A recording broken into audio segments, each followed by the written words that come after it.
கிடைச்ச மிகப்பெரிய மருந்து பவர் அப்படின்னா கந்தசஷ்டி கவசம். இது பயங்கர பவர் என்ன அப்படின்னா அந்த சூலமங்கலம் சிஸ்டர் பாடியிருப்பாங்க.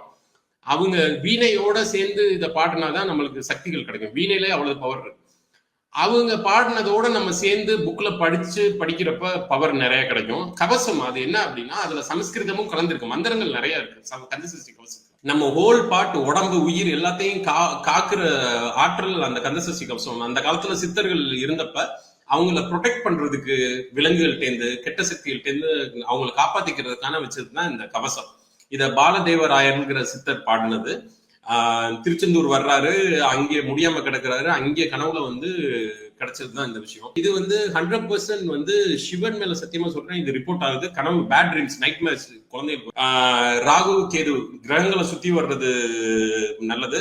கந்தசஷ்டி கவசம் படிக்கிறது நல்லது. 108 தடவை மிருத்யுஞ்சய மந்திரம் பவரான மந்திரம்.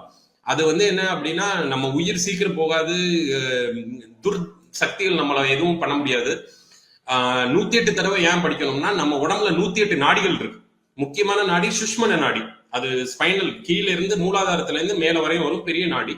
அது போக 108 நாடையும் சுத்தம் பண்ற தன்மை மிருத்யுஞ்சய மந்திரால 108 தடவை படிச்சோம்னா நம்ம மிகப்பெரிய ஆற்றல் அடையலாம். நம்ம டெய்லி ஒரு 10 நிமிஷம் கந்தசஷ்டி கவசம் படிச்சுட்டு போனா அந்த நாளே நல்லா இருக்கு.